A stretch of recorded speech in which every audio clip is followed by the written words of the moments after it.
I just said something super important, but it didn't matter because you couldn't hear me. My name is Kian Sadat. My name is Sophia Tarazi. And together, we started Ampira to make hearing possible for everyone, everywhere.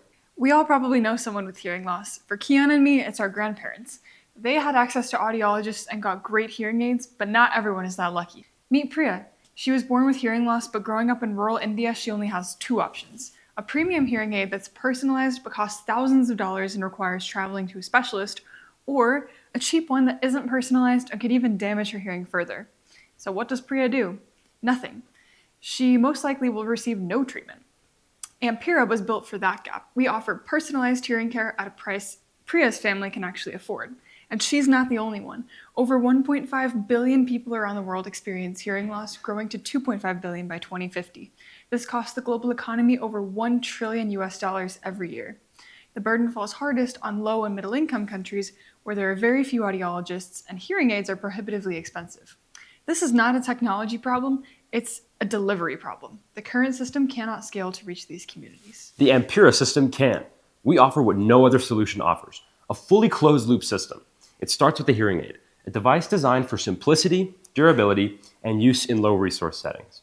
Then, instead of sending a patient to an audiologist, the Ampira app administers a hearing assessment directly through the hearing aid itself, mapping that patient's hearing loss into a clinical grade audiogram. The idea is the same device that treats their hearing loss is the instrument that diagnoses it. Next, our software inputs that audiogram into a fitting algorithm, produces a custom prescription, and programs it directly into the device. On top of all of that, our teleaudiology platform enables audiologists to connect remotely and directly interface with patients' devices. The hearing aid, the software, and the care platform are not separate products. They are one integrated system.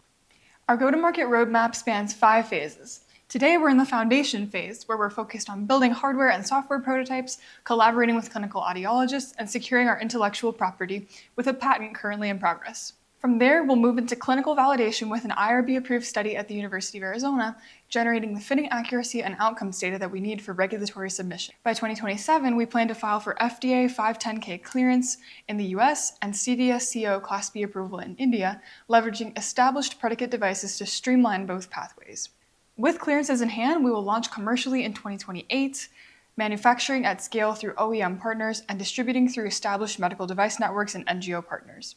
And from 2030 onward, we will expand across Asia and Africa where the unmet need for affordable hearing care is greatest, with our teleaudiology platform and AI improving continuously as we grow. Our business model starts with OEM manufacturing at approximately $40 to $50 per unit. From there, devices flow through 2 distribution channels. The primary channel is commercial. We'll sell to medical device distributors at $80 to $100, giving us approximately a 50% gross margin.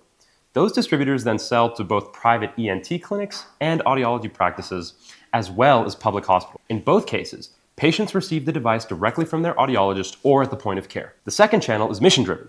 We'll partner with NGOs, supplying them at near-cost pricing of $50 to $70 per unit. Margins here are minimal because this channel exists to build credibility, expand access, and reach underserved populations that commercial distribution alone cannot. Ampira is directly aligned with UN Sustainable Development Goals 3 and 10, and we will measure our impact with clear KPIs: hearing improvement, quality of life improvement, affordability, and device retention. Our model is built so that impact grows with revenue. Right now, only 3% of people in these communities who need hearing care actually receive it. Even bringing that number up to 10% would mean millions more people hearing for the first time. Thank you.